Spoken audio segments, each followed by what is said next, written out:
Isyander. And I'm Coda. And today we're going to be talking about the victors who had also the most votes against them. Really? Yeah, Against them? They had both the most votes for and against. Huh. You want to guess who? Well, they already know because they clicked on the video. Yeah, it's in the thumbnail. It's the Minotaurs, It's in baby. the title. Yeah. Cue that one Tobuscus song, but also cue that one Tobuscus song? They're very similar to Space Sharks. Yeah. As to why they're popular. They are Space Marines but Spartans. Space Marines, but like very, very, very, very Greco-Roman. It's not any one. It's not exactly Spartan, but it's like It's not. Yeah. it's that area. It's that vague time period, give or take. It's the Percy Jackson Space Marines. Yes. They, other than the aesthetic, which is so cool, they tend to have no. It's kind of hard to say this because a lot of Space Marines, like a lot of chapters, don't have a moral compass per se. Like they do, but they're good at they're good at the trolley problem. Effectively, is what I'm trying to say. Yeah. These guys seem to have none whatsoever. They will pull the lever whichever way they're told. They'll do the. Oh, never mind. Then Yeah. I guess that doesn't work. No. I was gonna say they'll do the multi-track drifting, but no, not really. No, They'll no. just If they're told hit more people, sure. Hit less people, sure. They truly don't care. Don't care. Even if the trolley problem has other Space Marines tied to it, they will do it. They are in fact very good at it, and they kind of seem to enjoy it. So so maybe if given the chance, they would multi-track drift, but they're too loyal to. They will just follow orders. Yeah. However, if you leave them unsupervised, yeah, there's a good chance that'll happen. So I was right. With the Spartans winning, we're left with two options: the Celestial Lions and the Crimson Fists. You vote by sounding off in the comments. Winner gets 2 whole episodes. Loser disappears into the Shadow Realm with the Tau, fighting it out forever until they inevitably pop up in like 2 weeks or so. Yeah, for another losers bracket. Yeah, exactly. There will also be another bonus for commenting, but we'll get to that at the end of the episode. Don't worry about it. We also have a Patreon, and it heading on over will grant access to a bonus episode every single week, as well as access to over a year's worth of bonus episodes. I'm talking 50. Oh, there might be 70 in there. There's a lot. There's a lot of bonus episodes in there. You also get access to the Discord, monthly streams, and a bunch of other perks, all while helping us keep the myriad of lights on, of which there are many, and maybe possibly making that Lego set up there real at some point. But that's a side project. We'll see if that ever happens or not. All of this and more is available by heading on over to patreon.com/IsyanderandCoda or by clicking the first link in the description. For those of you already there, thank you so much. And for those of you doing it as I speak, thank you as well. With each day we get closer to our own ziggurat. Are we going to have the Isyander and Coda ziggurat? Well, we've already, if we were to have one, we'd have one in Alaska, and it'd be like an inch taller than the pyramids of Giza, so. Just out of sheer pettiness? Why Alaska? Cheap land. Cheap land. The ziggurat will already be expensive enough, and do you really need to weatherproof a ziggurat? I'm sure we have some architects. They will tell us. Well, the sands of time wear down all. There's nothing. It's okay. It'd be snow up there. There's no sands of time to worry about. That's worse. Yeah, it's fine. It'll be fine. Worse. It'll be fine. We'll figure it out when we get to the ziggurat. For now, let's get to the Greco-Roman flavored psychos. They are, like I said, very popular for the same reasons the space sharks are. They are loyal, but when you see them in combat, boy howdy, would you be fooled. They are loyal, but fight like traitors. Yeah. They are possibly the chapter that has fought against. They're possibly the loyalist chapter that's fought the most against other loyalists. Really? Yes, it happens constantly, and they're so sketchy. They're so start to finish. Almost everything about them is sketchy. Like we know they're loyal. We know they're loyal, but are they loyal to the Imperium, the Emperor of Mankind, or the High Lords? Nobody knows. Yep. How do they feel about their fellow Space Marines? We don't know. How do they feel about citizens? We don't know.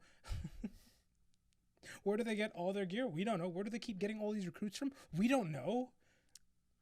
We don't even know where they get their recruits from. They just crop up. We will cover all of this more and more as we unravel them, and you will see wow, how are they still around?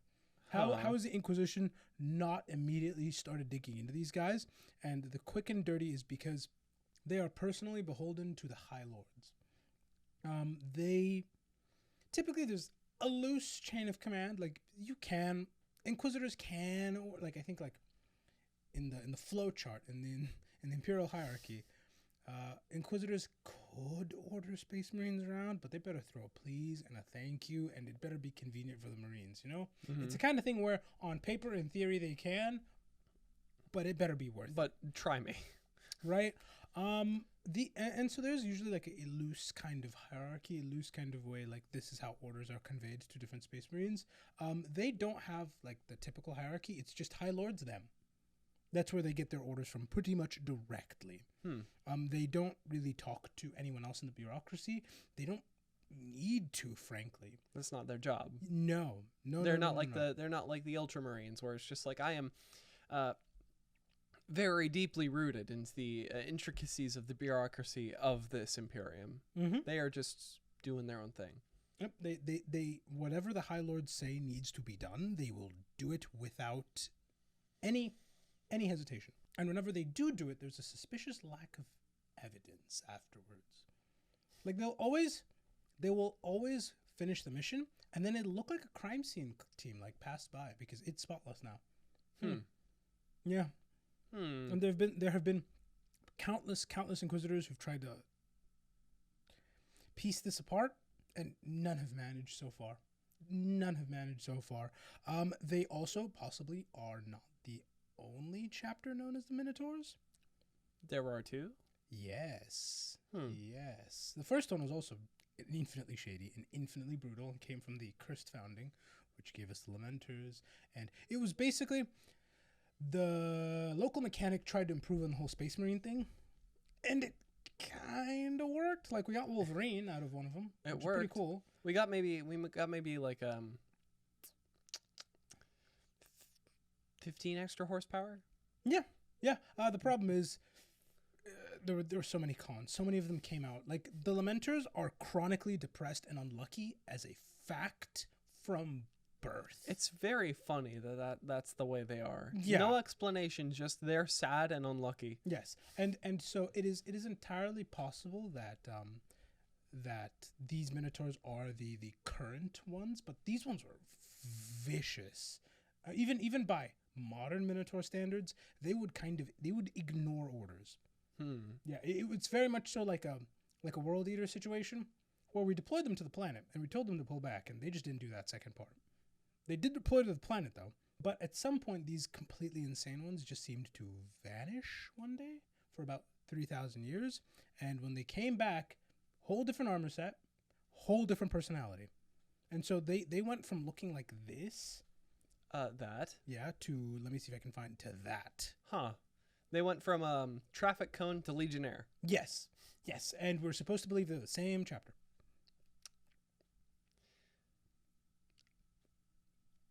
Okay. It also, I guess, start getting worried if your traffic cones suddenly start like growing feathers at the top. Yeah, or wielding shields and spears.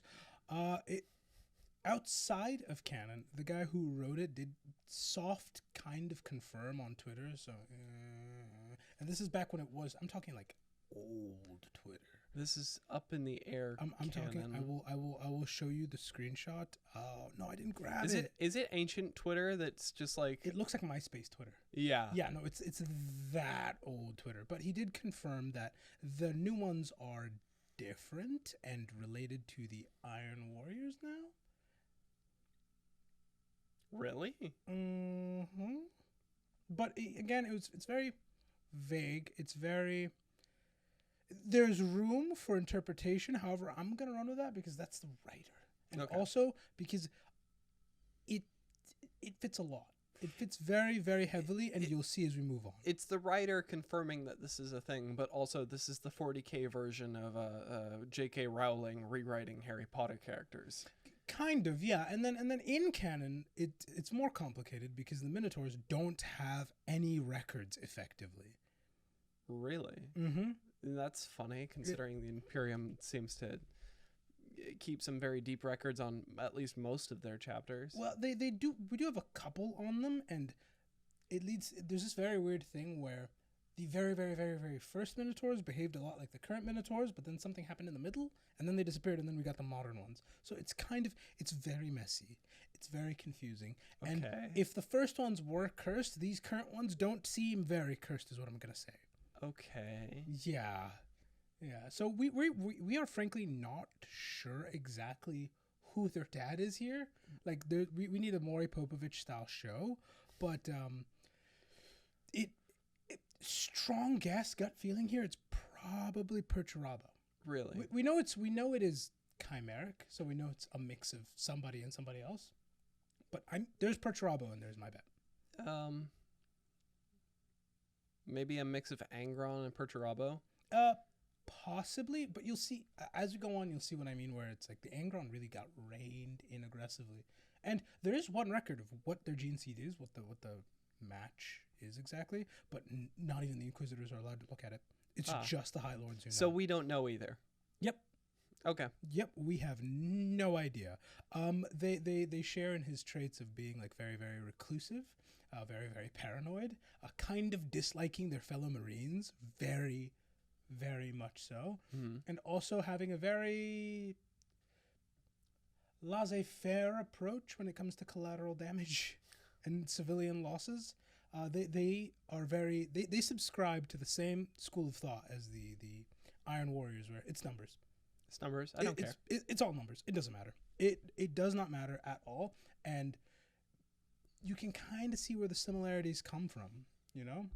Specifically when you look at, they then take all of these traits and use them mostly for brutal siege and attrition warfare.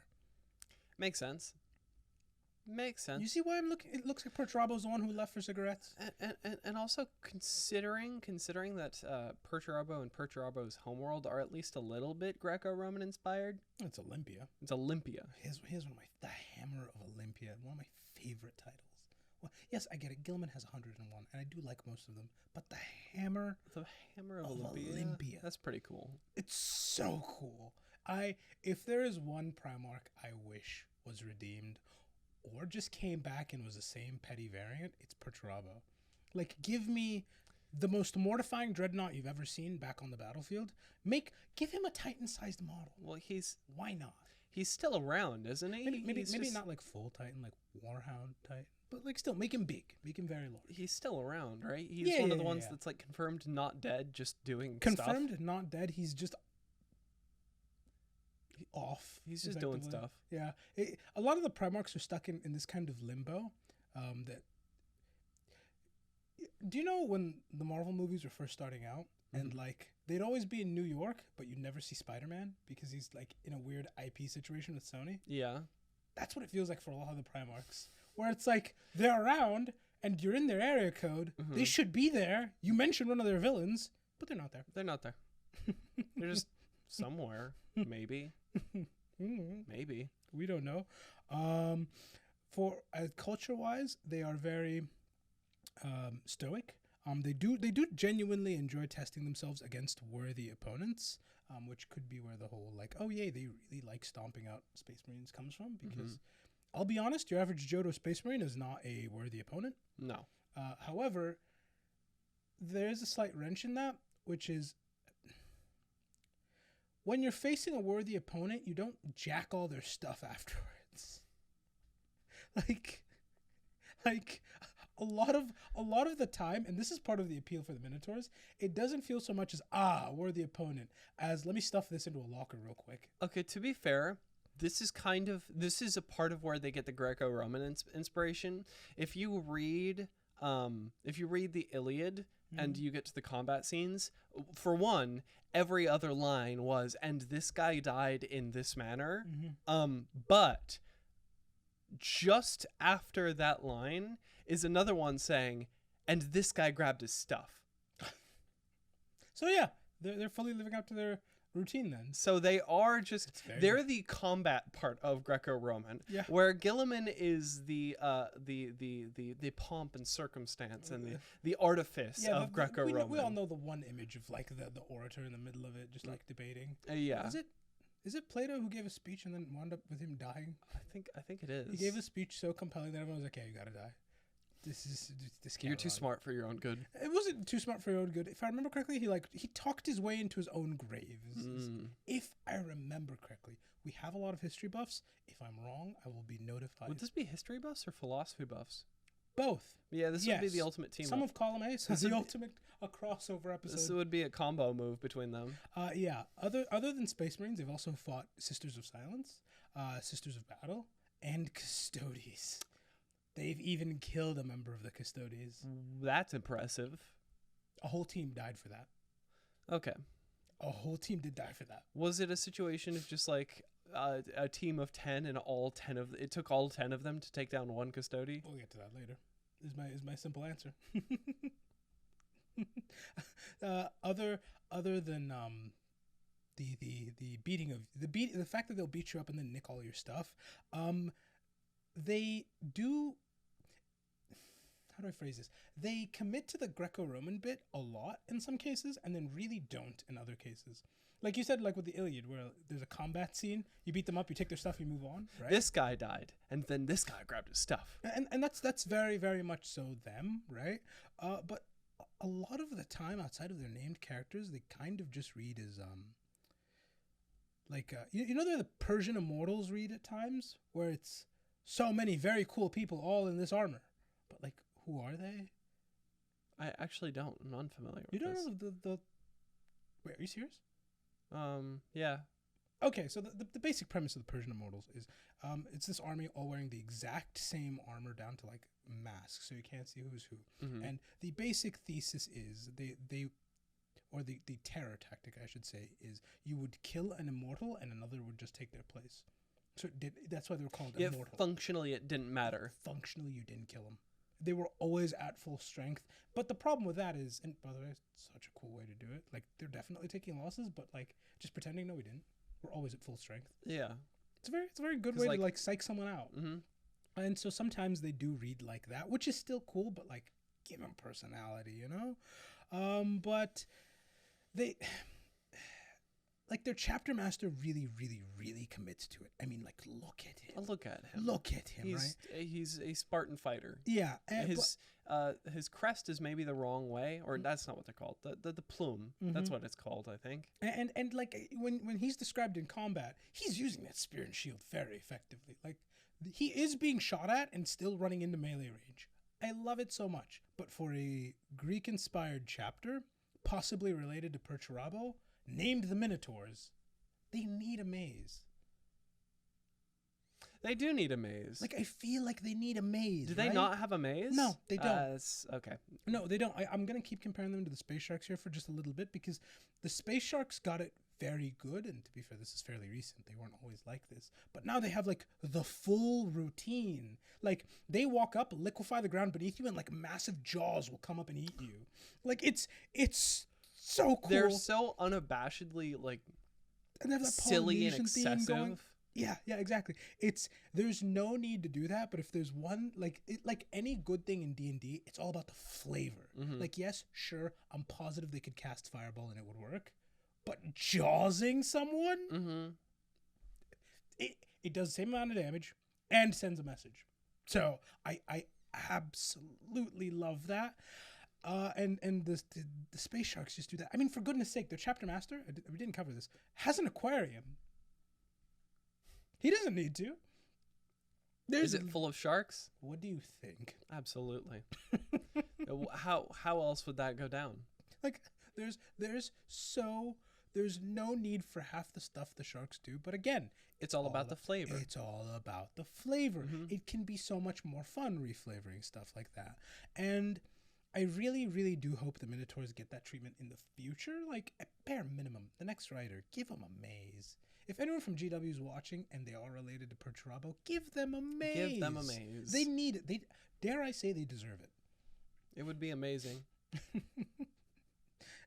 And honestly, honestly, I with think the way that flew over your head. What? It would be amazing. I hate that. With the way these guys are constantly equipped, them having a maze for sacrifices to go into kind of it would fit. It would fit perfectly, very well. Or at least give me a couple books from their perspective. I wouldn't mind it either. Maybe ease some of the caginess of them. Yeah, but the caginess does work for them because in canon, like, we know they're the High Lords attack dogs, but in canon, nobody knows it. People suspect it.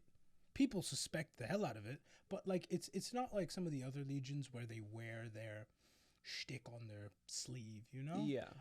You know what the blue boys are about. You know what the purple guys are about. You know what the space wolves are gonna do, right? Yeah. But these guys tend to they hold their cards a little closer to their chest. You still know they're obviously Greco-Roman, but you don't know who they're doing it for exactly. You just know combat's happening and but again, there's enough little hints here and there, like distress calls will happen all the time to their ship directly, and they'll just ignore it. Yep, they'll just that's not my job. Nope. And like they will sit there as like a whole chapter is pinned down and needs help, and they're like, and then the High Lords will say, hey, that needs to be done, and immediately they'll just pivot hard, show up at full force. And every campaign, by the way, they show up at full force. It doesn't feel like they ever lose a man. Which gives them that Persian immortal vibe. Yeah, I was gonna say, they are all wearing the same armor, are they not? All Space Marine armor is pretty standard issue. There's some heraldry, but a lot of it, like, you can't tell most Marines apart, I'll be honest. Just because. So long as they're within the same chapter, you know, like, especially once you start mixing them up, it gets obvious. But like, so long as they're the same rank, it's kind of hard to tell them apart. So they all kind of do it. I mean, if you were to put a World Eater in the same room as a Ultramarine, you're going to be able to tell them apart. But put two Ultramarines in the room together, yeah, no. Well, Ultramarines have a lot of ranks and sub ranks, so you'd be able to tell. Is this like a Ultramarines wouldn't have they would have an assistant to the manager, an assistant to the regional manager. Yeah. Yeah. And you would have to have, Porsche naming conventions where it's all logical and reasonable, but to the layman who doesn't understand the naming convention, it's just numbers. Yes. That's how you would identify an Ultramarine. Is there would be like 1 centimeter of armor that was off by a little bit, and that would identify you as like sergeant major general to the regional general. Yes, that general to the other than always having 101 recruits, they also have a lot of very, very good gear. Like, it's not just the typical a bolter, but a spare bolter as well as a travel bolter for the road, and they're all maintained. They're all perfectly maintained. This is my gun. This is my spare gun in case the first gun breaks. And this is my vacation gun. The gun I take on road trips for my vacation. Yep, the roadie gun. Yeah. And I mean, think about it. They're taking orders from the most corrupt government imaginable, and they're taking orders directly from the top as their beloved attack dogs. They're going to have good gear. And then on top of all of that, they pry everything off of you the moment they beat you. It's not just like, oh, I wonder if they have good gear. No, it's like the equivalent of if you play like Fallout or any Bethesda game, you beat someone, you immediately strip them. They're playing an RPG. Yep, you immediately strip them of everything and move on. And because they're Space Marines with power armor training, they will never bump into that weight limit. So they just keep trucking. They have that. Do they have a bag of holding as well? It feels like it. I mean, it feels like it. During the war for tax evasion, which we'll go over a little bit later, they beat the lamenters far harder than they needed to and raided them almost to nothing. They took almost everything. So, carry weight. Yeah, carry weight. On top of the gear they take, the gear that they give to those in the upper tiers of their chapter are very. They're it's the kind of stuff that makes other Marines do like a little double take. They're a little bit jealous. It's not jealous. It's like all their armor's a bit too well maintained, but then occasionally you'll see something and you're like, wait, what? Wait, what do you have that? Yeah, wait, where'd you find that? How'd you? Asking for a friend. Where'd your hunter get your They hands really on are that? playing an RPG, because this is how most people get hooked into RPGs. It's just like, oh yeah, I'm going along, I'm playing the game. What do you have and how did you get it? Yeah, no, it's the equivalent of like running around, you know, like you're in combat, suddenly a guy in special forces shows up with perfect armor and a working gyrojet. Mm-hmm. And you're like, Where did you get this? how? Where did you get this? Oh, and also on top of all that, he's the shadiest guy you've ever met. He's the shadiest guy you've ever met. This is going to be a throwback that only a handful of people understand, but it's the equivalent of you running around the tower and then your first time seeing somebody with the cleanest Void Fang vestments, and you're like, whoa, give me. Real experience. That's how I acquired my first exotic. On top of having all of that gear, they also have the numbers to field it, because they have a recruitment process like every other Marine, but like everything about them, it's sketchy, because they typically, Marines take a while to make. It's a whole process. Now, it does depend from a couple of months to like years, right? Like on the extreme end, you have the Ultramarines who require you to have full GED as well as a college degree, but really they're only hiring for people with bachelors, you know? They take a while. It takes a while to make a new Marine from start to finish. Yeah. Others, it only takes a couple of years, right? And that's before the whole like training process, which could kill you, qualification process, which could kill you, massive surgeries, which could kill you. It's a very, very, very intensive thing to make a Marine. It doesn't matter across the board. These guys just seem to churn them out. Just no trouble? No trouble. How? Do we know? Our best guess, according to an eyewitness, is hypnosis and brain surgery. It's very much so like you don't get, it's like the flash indoctrination thing, where you don't really get to join as you, the individual. You are just added to the number. This is your new personality. Moving on.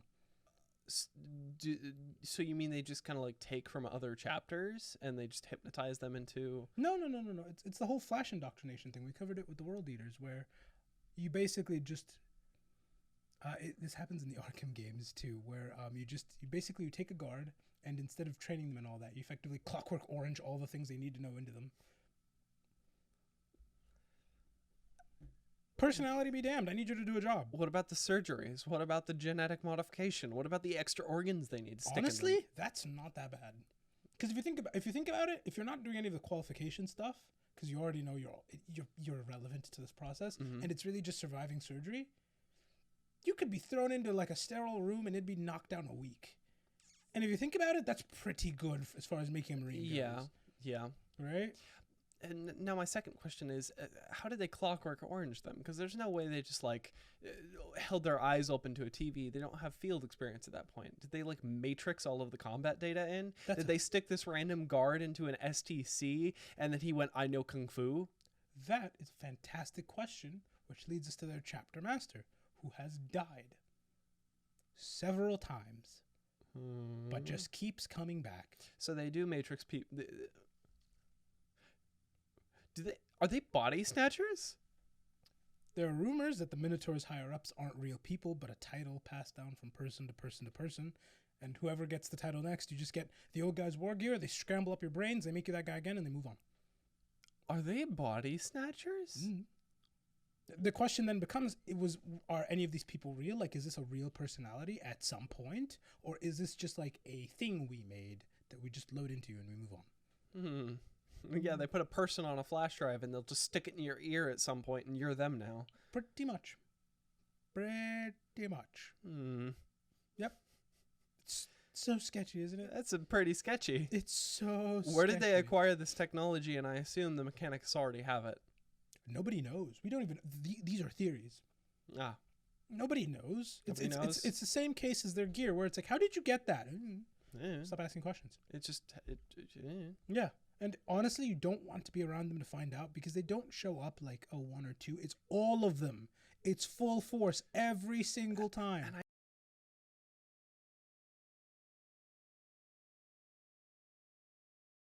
I assume this is similar to like a Grey Knight situation where they never show up for a good reason. Like things are already bad if they're showing up. No, sometimes they show up and just make it. Here's the thing. Things can be going fine and dandy and then they show up.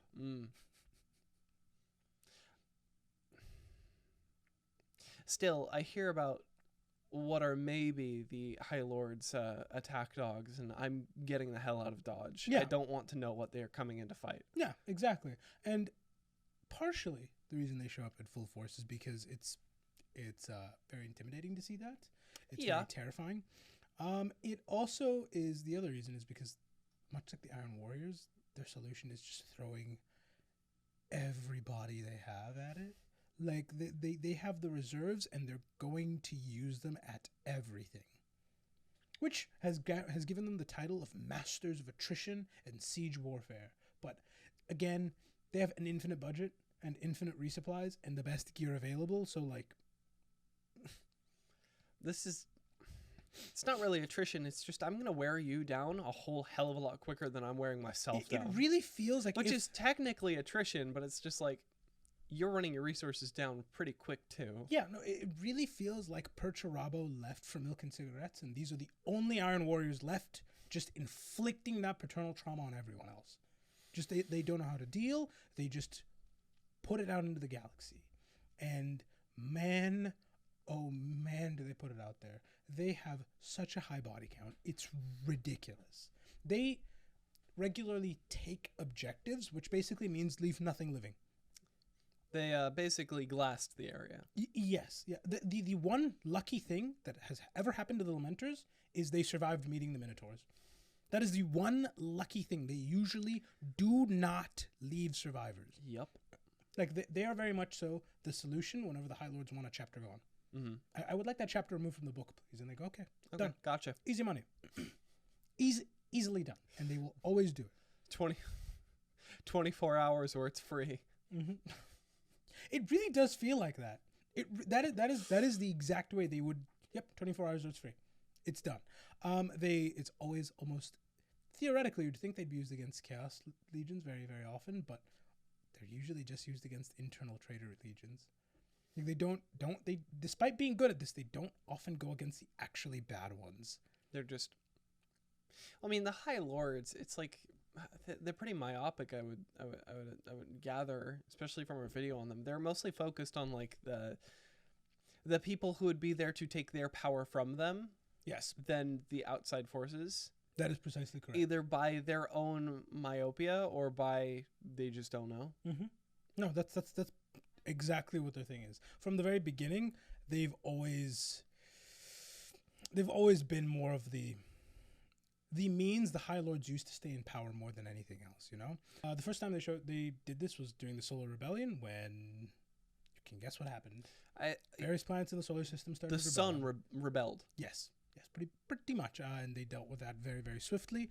The next one would come after they reappeared, and it is when Space Alexander the Great dies, which is a real thing we have never covered, but gives my favorite piece of 40k art. I've used that a couple times. That's just a guy. That's just a guy? Yes. I love that piece of art so much. Huh. Yes. And when he dies, obviously, he leaves some big shoes to fill. Yeah. And every general who worked under him immediately starts a huge fight over it. Who gets to wear dad's shoes, effectively. And it leads to a massive civil war and a heresy that I've completely gotten to ignore up until now because it was kind of irrelevant. Until now? Yes, the Macarian heresy. Okay. Yeah. Not the Horus heresy. Not the Macarian heresy. I don't get to mention the heresy this episode.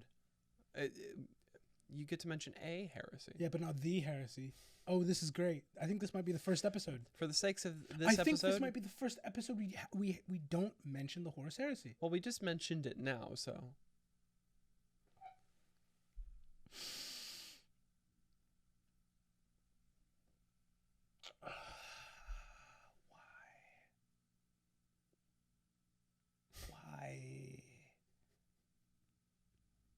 Ugh. Anyway, man. Okay, no, it's fine. It's okay. It's whatever. By observing the inside of the box, you have permanently locked the quantum superstate of the inside of the box. Whatever. To one of the positions. Whatever. This one. Quantum superposition. This heresy started spiraling out of control, and at some point, Space Marines start getting in on it. There's two specifically that get at each other's throats over some vague matter of honor. Maybe someone's mom insulted someone's mom. Petty. It's pretty petty. We don't know what caused it, but it goes from a full little like feud to a proper conflict, leading to more belligerents joining the Civil War. Amazing. Or like maybe like a smaller civil war within the Civil War, like Civil Warception. Because it's 40K. That sounds awful. Yeah, it's 40K. This can happen. It's the history of 40K is so messy. Yeah. It's so messy. And the second Space Marines start getting in on it, the High Lords are like, nope, cut it. Cut it. Done. Yes.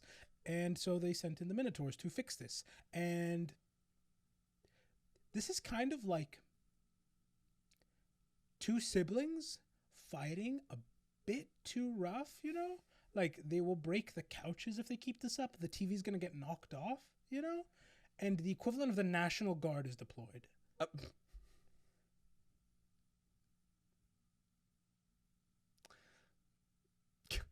Like, it's very, very unnecessary. This is the equivalent of, like, you as a child, like, kind of misbehaving, and your parents going for the nuclear option of, like, I'm going to call the cops to make you behave. No, cops aren't enough. These guys are, like, it is the equivalent of, oh, you're misbehaving. SAS has arrived. And there's nothing it went from a full chapter to 100 people. And then after that, their battle barge gets taken as well as all of their stuff. Because, of course, it is the Minotaurs. Yes. Jeez. Yes, and they did this to a celebrated Ultramarine successor chapter. Oh. Like, they weren't bad guys. They were just kind of getting too into it. Mm-hmm. Like, this is so bad to this day. The Ultramarines hate the Minotaurs, and they're banned from the entire realm of Ultramar. They cannot set foot in there. They're allowed to do that, for one, and two, could they enforce it? I promise you now they can. Okay. I promise you now they can, because they still haven't to this day. Like, the Minotaurs are banned from a whole subsector of space, and multiple Ultramarines have said, just give me the chance, I'll run the one. I swear to God. I swear to God. How well is that going to go for them realistically, though? The Ultramarines to the Minotaurs are very much so, like, you chose the right guy on the wrong day. That's exactly what they're waiting for. How well would it go?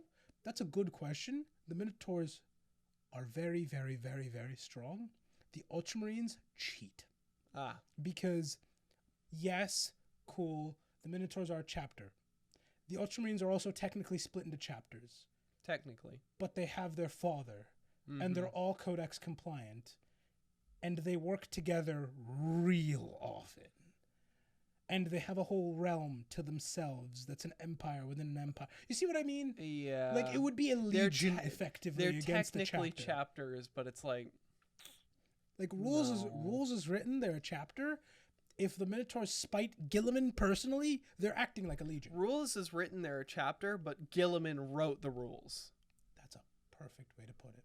That's a perfect way to put it. So, yeah, I don't think the Minotaurs are winning that one. That's not me fanboying. However, if it's just chapter v chapter, they're getting washed. Yeah. They're getting washed. That's the thing I was expecting. Yeah, things are very tense between these two. And the Minotaurs are aware of this and will occasionally spite them. Like, the Minotaurs have shown up and just started insulting the Ultramarines Chapter Master. Just because why not? No, deliberately to try and bait a certain chapter into fighting them. Like, they were deliberately itching for the fight back. They were just like screaming your mama jokes at the. Yeah, pretty much. And they chose a chapter that's very much so like pro Guilliman, pro Calgar. Like, they're basically like the cheerleaders. And so they went to them, and this could have been a proper civil war if, like, the orcs didn't show up, and it's like, new focus. Yeah, but so it's pretty mutually assured. It's pretty mutual hatred, which again, like, Perturabo and Guilliman. Makes sense. You see? Makes sense. I mean, it would make more sense if it was like Dorne, but who knows? Maybe we'll see that next. Next up is their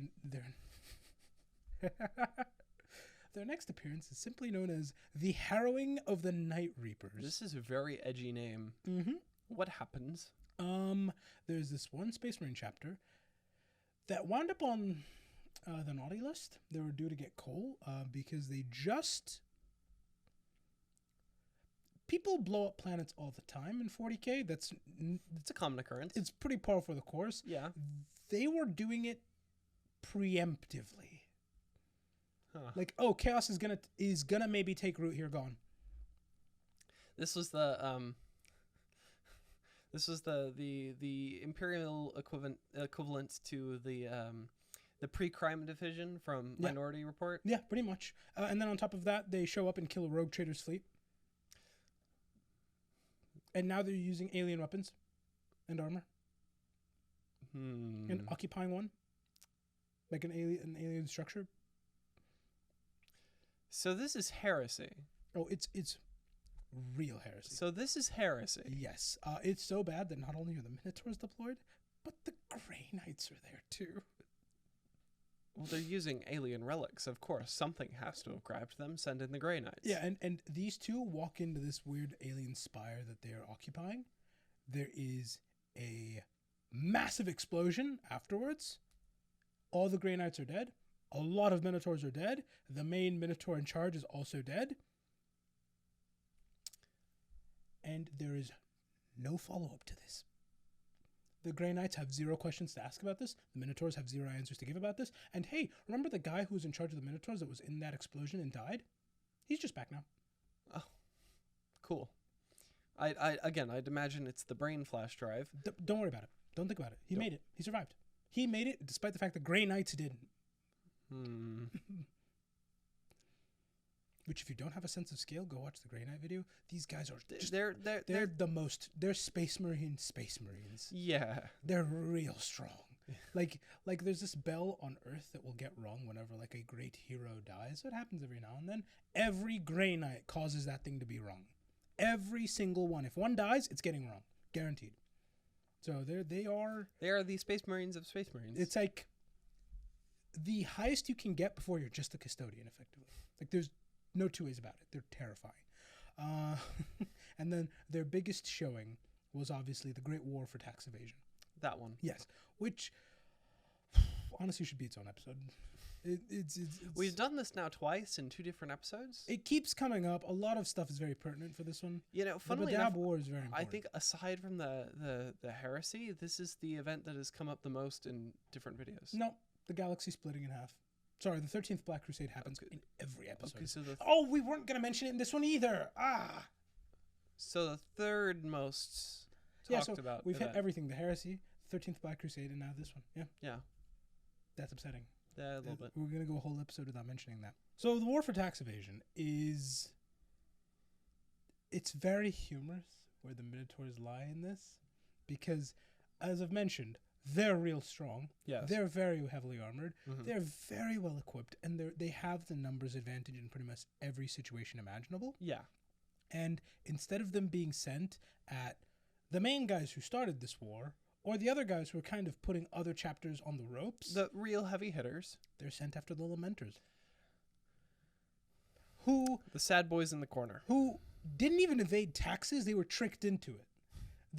They were conned into the whole tax evasion scheme under the virtue of like, oh no, we're not evading taxes. We're like standing up and we're fighting no taxation without representation is what they thought they were signing up for. As it turns out, they just wanted no taxation.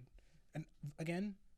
vastly oversimplifying here, but it's so like the lamenters. Mm-hmm. Fuck me. That's quite enough. Ready? Yeah. Mm-hmm. To have the single most just excessive force incarnate sent their way. Yeah. For a mistake. Yes. For an oopsie whoopsie. Now, we'll be fair. They did put up a decent fight. Good for them. They didn't immediately get rolled. However, the Minotaurs are not the... I don't think they've ever taken a loss, genuinely. Really? No. Now, again, it's not like they're out there sacrificing themselves and going into unwinnable fights. They're very much so being sent into very winnable fights. But... they did not. They still have won all of those. No, the Lamenters were properly ambushed and beaten into the ground. I'm talking, the Lamenters were doing a good job holding until the Minotaurs went, okay, very good. You are all very good in combat. I do see that. I do recognize that. However, you have a trauma ward right there.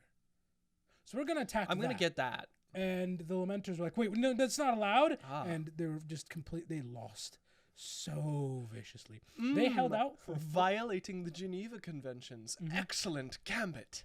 They held out for a full day, by the way. The Lamenters. The Lamenters specifically. On the back foot, held out for a full day against them. Good on them. But at the end, there were only 300 left.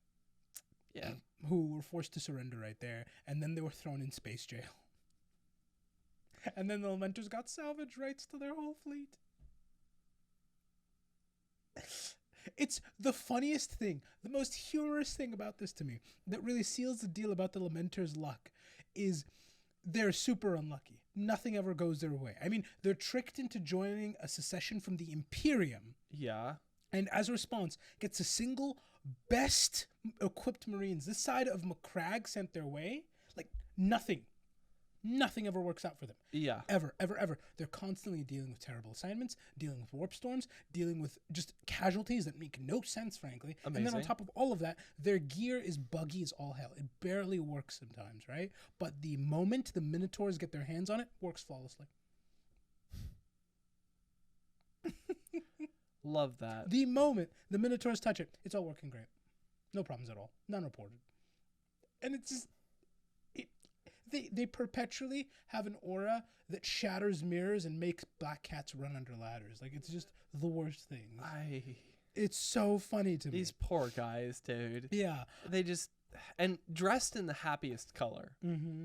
Yeah, bright taxi cab yellow. Yeah. Well, I mean, New York cabbies aren't exactly happy, so...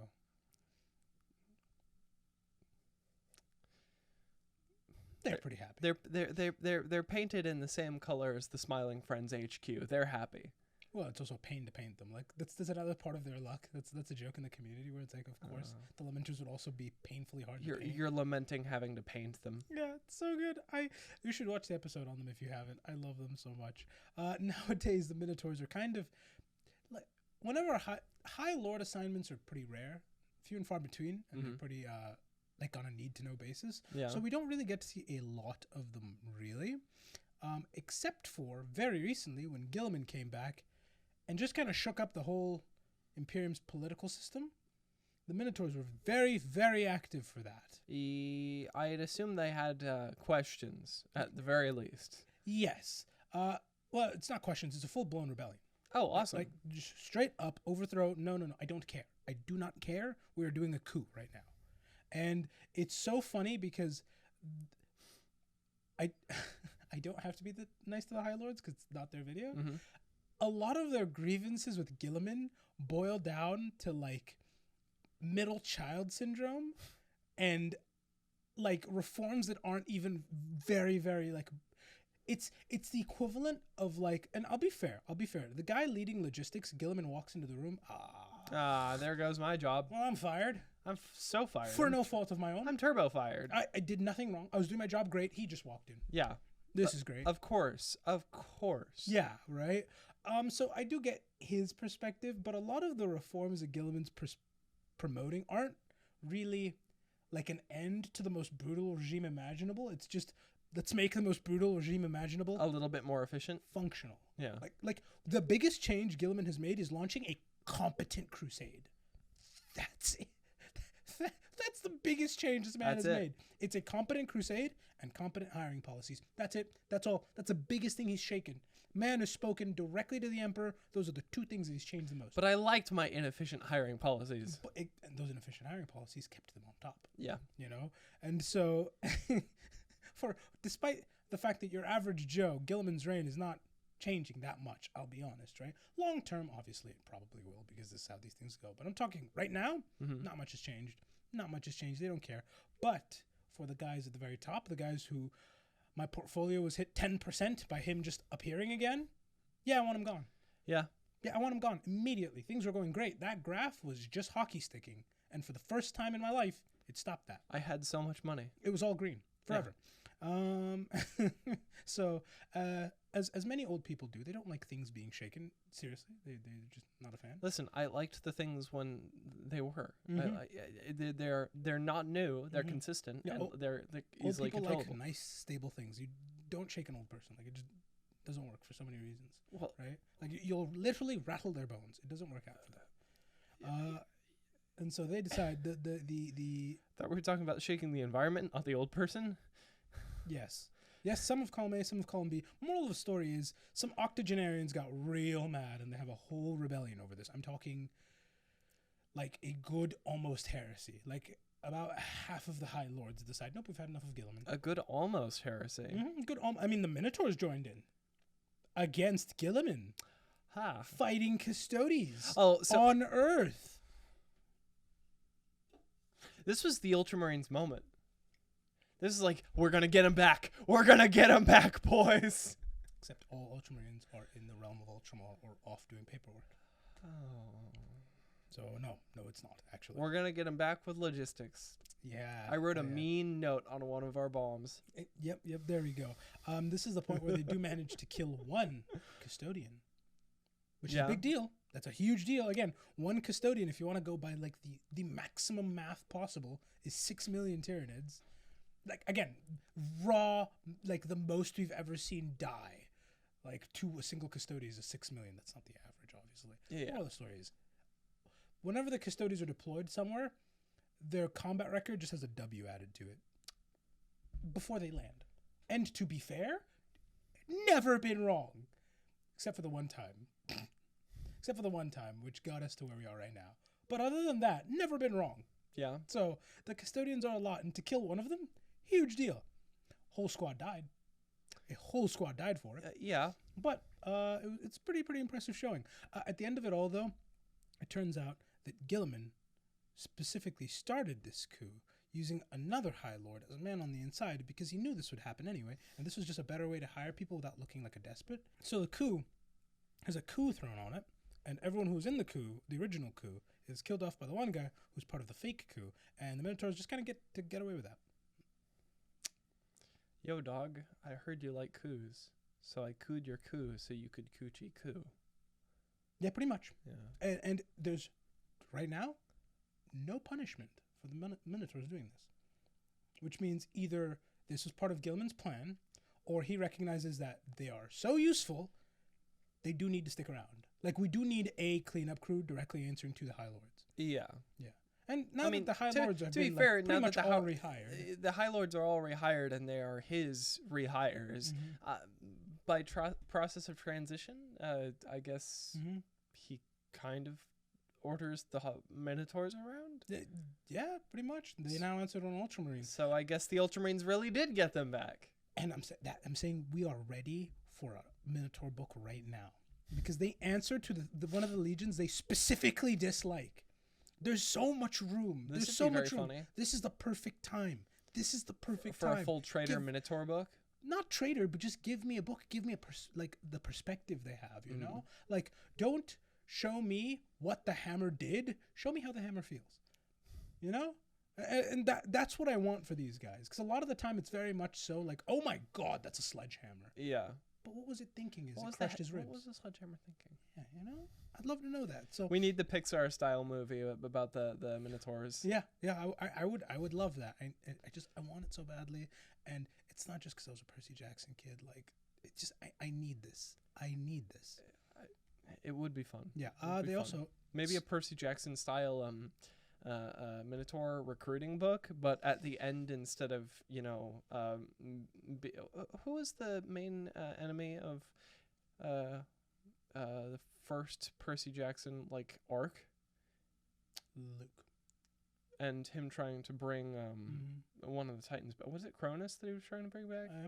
Instead of Cronus, it's just or beating Cronus, it's just a flash drive is stuck in your skull, and now you're the lead guy. Flash indoctrination. You're now the guy in charge. Good yeah. luck.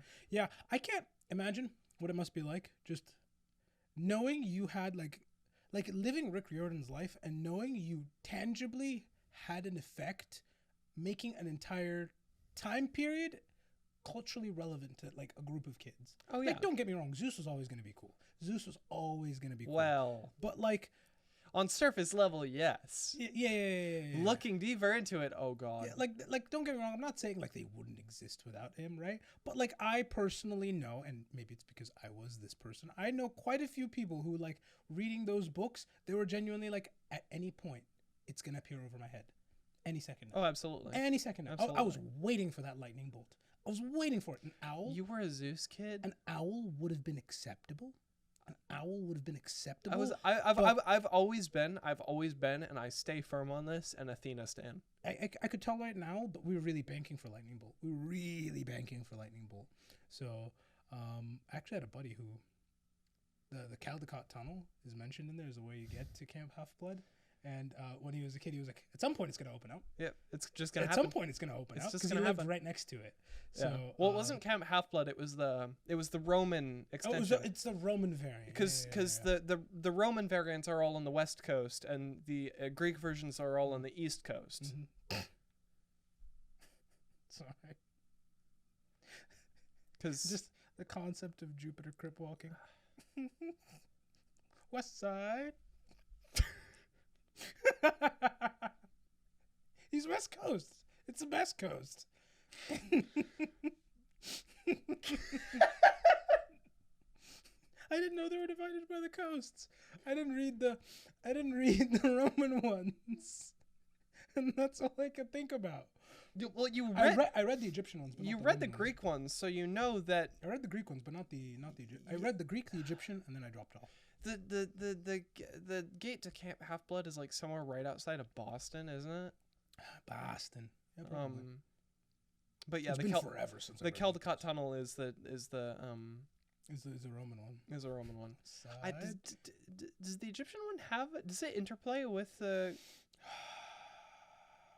I'm not sure. It would make sense because Greek and Egyptian mythology interplayed a little bit, or at least maybe the Egyptians weren't exactly in on this, but the Greek, certain Greek gods' epithets had.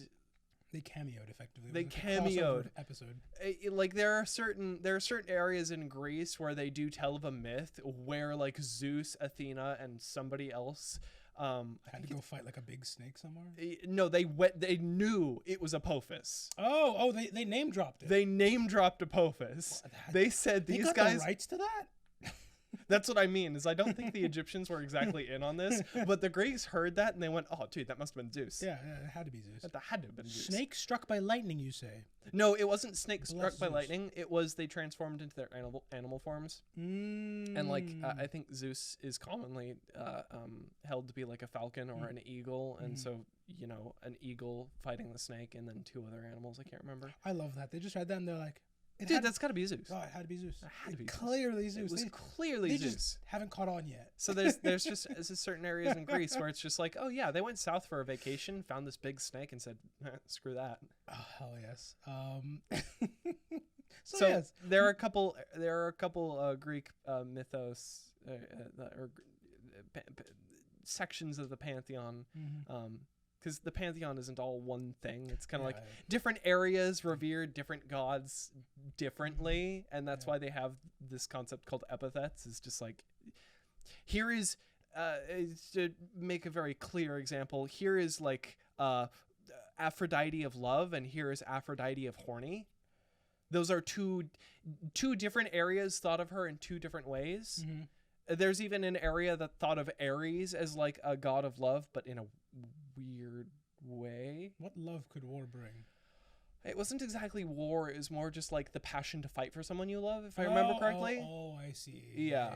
If I remember correctly. I could be wrong. The comments will correct me. Oh, facts. But that's it. Different areas think of the gods different ways. And so there's just an area that's a little bit more south of mainland Greece that's just like, yeah, they went south into Egypt for a little bit, had a vacation. And do you see what I mean? Like if they committed just a little bit harder.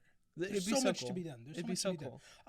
Because of the weirdness too. I think we're kind of getting into the closing thoughts here a little bit.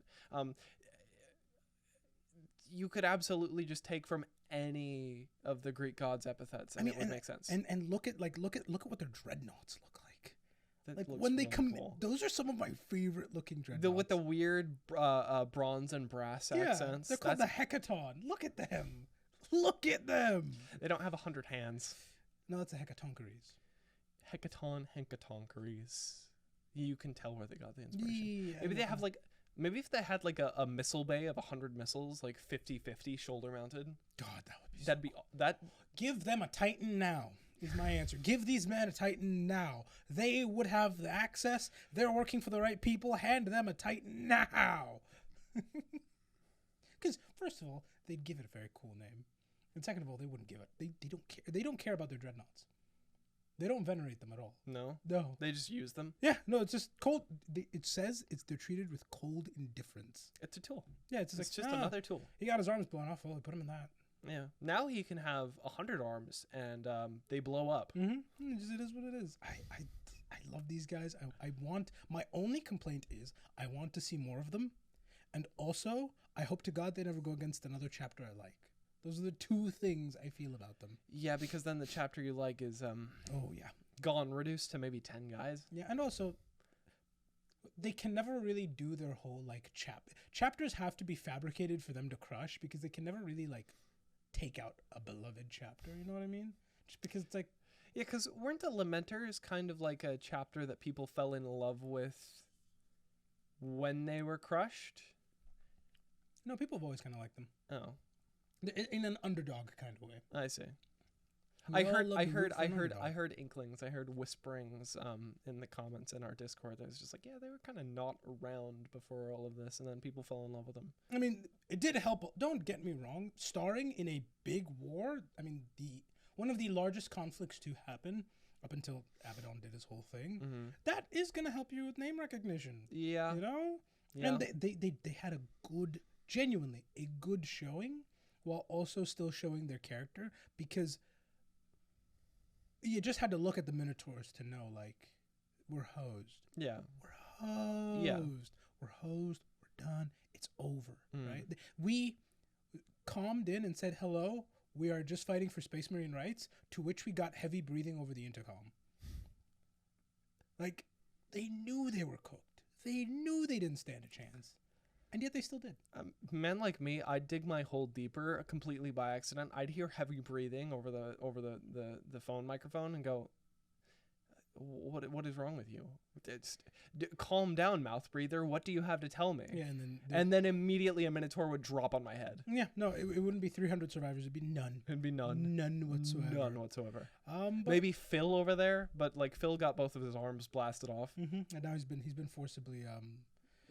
Dreadnoughted. Lamenters have it so bad. I know it's a Minotaurs episode, but gosh, the poor Lamenters. We have to talk about the Lamenters. They're very pertinent to them. Yeah. As being the, like... They received the brunt, we'll say. Yeah, pretty much. But now we got to turn it over to a new section. A new section? Yes. A new section? A new section. I thought you were going to say turn it over to my thoughts, and I'm like, I kind of already said my thoughts. I know you already gave us your thoughts. It's time for their thoughts. It's their thoughts. Yes, because I see far too many comments that I think are comedy gold. Okay. And I hate to see them vanish. So this is now, I'm going to be talking about some of my favorite comments, mostly from the previous episode. But there's a couple here and there, because, like, again, I do read the comments. I don't reply to all of them, but I do read them. Yeah. There's some very good ones. We lurk a little bit. We do a little bit of lurking. Yeah, exactly. I love... Lurking on our own comment board. The first one is people were correcting your math like crazy. Really? Yes, because 1,000 cycles a day for 10,000 years is only 3.65 billion. Not trillion. Oh? Here's the thing. I swear to God, it was a trillion. It was in the trillions. But did the math change? It did change because I didn't do 10,000. Because I know it's technically not 40,000. It's year 42. Like It's M42. Okay, then I'm wrong still because I did it for 41,000. Well, listen, it's M41, M42. There's a couple things going on in M43. Like, it's very... We get reports as we get reports. Technically, you know? Time is progressing, but, like, we're getting... Things are happening. Like, the Indomitus Crusade was launched. That was a whole thing. I mean, I figure the Imperium's so big, some people don't even know what day it is, That's let alone what year. That's the thing I love the most about 40K. Sometimes it does feel like you're just, like, you're reading about stuff as the citizen on the wrong side of the galaxy, where it's like, whoa! That happened? What do you mean Abaddon's had 13 crusades? When did that happen? I only heard about the most recent one. That happened about 1,000 years ago. What? Yeah, exactly. And so I'm totally fine with getting the news late. It also makes for a really easy way to retcon things. Just like, oh, we didn't get the report until now, which I'm here for. Okay. So people were correcting my math. Maybe I did the math wrong. Maybe I'm a little bit dyslexic. I swear to God it said trillion, but I know it said 4 trillion because I did the math for 41,000, not 40,000. Don't think... I'm sure. If you're wrong, we'll find out in the comments. I'm not going to whip out a calculator now. I'll trust them. You can correct my math again. That's fine, but... No, it's okay. Everyone was calling me out because I forgot Dynasty Warriors. Like, I couldn't think of the name to save my life. You've got Dynasty Warriors? Yeah, that's the thing I was saying, where like a Space Marine game should really feel like that, or a Custodes game should really feel like that, where you're just mowing through stuff effectively, you know? Like, that's kind of the power fantasy of them, so let them have it. Yeah. That, or I think... What?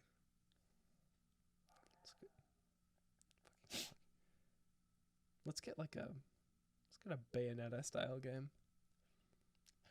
I feel like the Sisters of Silence would rock that, because they keep up with Custodians. No, it'd be funnier if it was a Space Marine.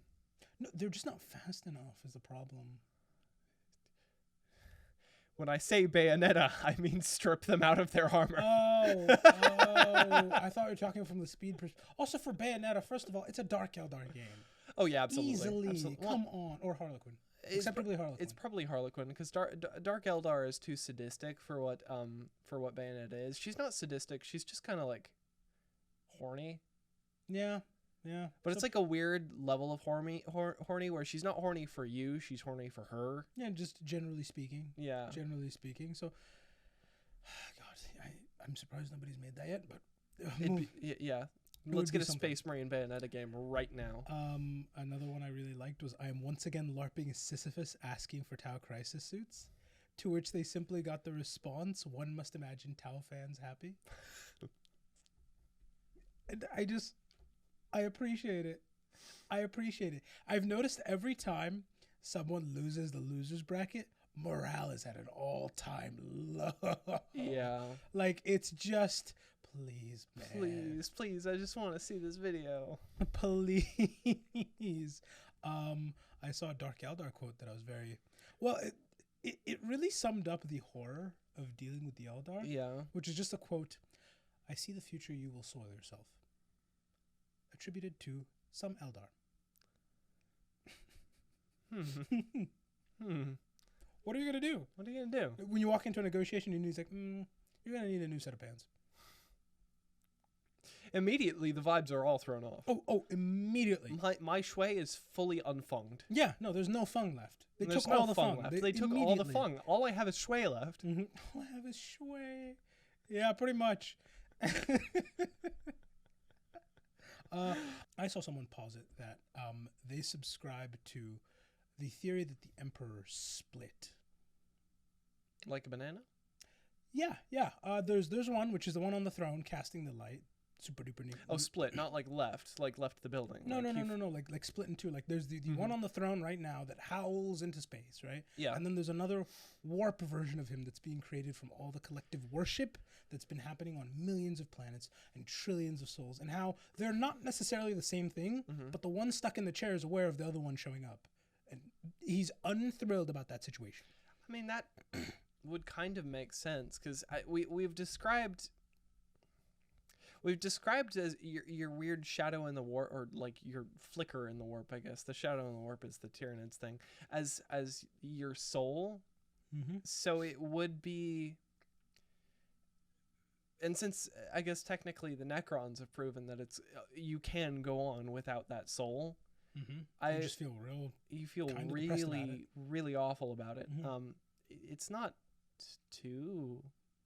out of the realm of possibilities that maybe that's an interesting idea. Yeah. Because I've always posited it was the one emperor sitting on the chair that's not becoming a god against his will. But God, can you imagine sitting in the chair knowing, oh, they're making me a god? Mm-hmm. But it's not me. It's all the things that it's all the things I hated the most. It's all the things I put on just because I had to. Mm-hmm. And that's what they're venerating. Mm-hmm. And that could lead to a very fun interesting situation. Well, we still get a chaos god out of it. Yeah. Like a true chaos god, because it's not the emperor. A chaos god that wears clothes of the emperor but isn't really Yeah, that wears his face. Yeah. Oof. That'd be just makes his life a living hell even worse, and I'm kind of always here for that. Face Off, the movie, but it's the emperor and the emperor. Yeah. The emperor and the emperor. The emperor and the emperor punished. Yes, the emperor, the emperor punished. That's a very good way to put it, actually. Punished emperor. Emperor and Venom Enemer. Yeah. Emperor. Enemer. Somebody else also posited the image of the Mechanicus walking the emperor through the changes going on in his body. Just, hey kiddo, I'd love to have a second to have a conversation with you. I don't like that. I don't like that. As thousands of people are sacrificed to you every single day, your body is going to begin to grow and change in weird ways. I don't like this. I don't like this. It's just the concept of that I love so much, because does that man have it just awful. And then lastly, I saw so many people wanting to replace Gwyn, or the Soul of Cinder, with Nick Cage, specifically from Ghost Rider. I'm sure it can be done. I mean, there have been model replacers in that game for... And I'm sure his face has been scanned into a game. The man takes so many roles. Absolutely. If not, it's only a matter of time. It's because he's so broke. He buys... Okay. I respect Nick Cage for this, because I'm not to the same degree, but like a little bit the same. Where What, it's you're just saying like, you don't own Superman issue 1 and a T-Rex's skull? No, I don't. And an island? Yeah, no, I don't. Oh. But I do have I do a little bit of retail therapy where like I see something I want and I go, that'd be cool. Actually, that was a gift, but the other camera that was next to it that I took out and used and need to put back, that one was a little bit of a like, that looks cool, so money left my wallet. Yeah, well, also, he seems to enjoy his work. He does enjoy his work. No, Nick Cage, so I don't know if he does. Maybe he hates Who it, but else he picks the movies that he seems to like. Who else would star in a movie starring himself as like the lead character, parodying himself? Just Nick Cage. Just Nick Cage. Yeah.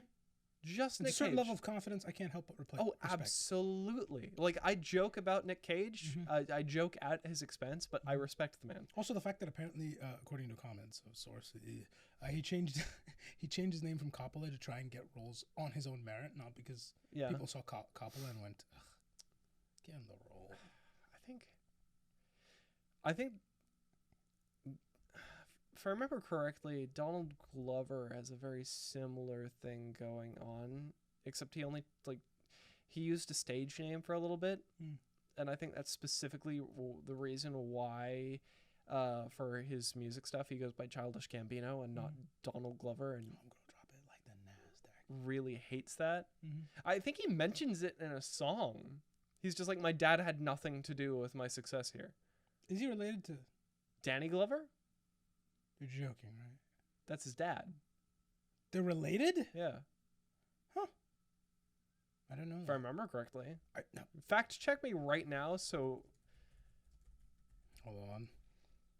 If you're wrong, I'm gonna laugh. Not related. Not? Not related. Never mind. Ha. Never mind. They just happen to share a last name.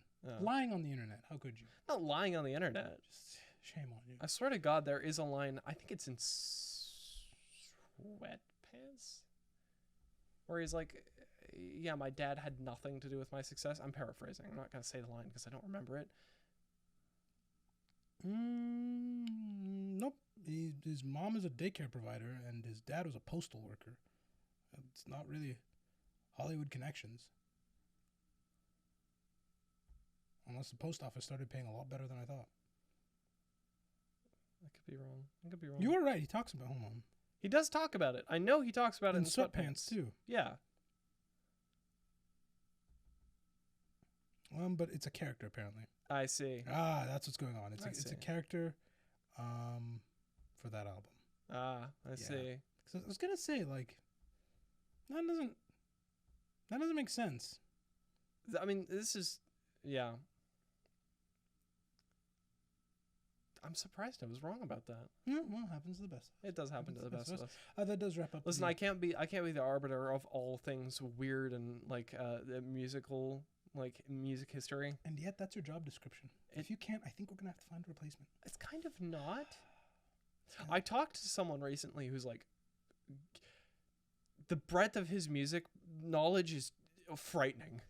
Oh yeah, reads like the liner notes of every single vinyl album he it's insane. Mm-hmm. Like he was just a fountain of knowledge. He was able to listen to a song and go like hear 2 notes and go, that's like flibble flarp, and I'm like, what? Mm-hmm.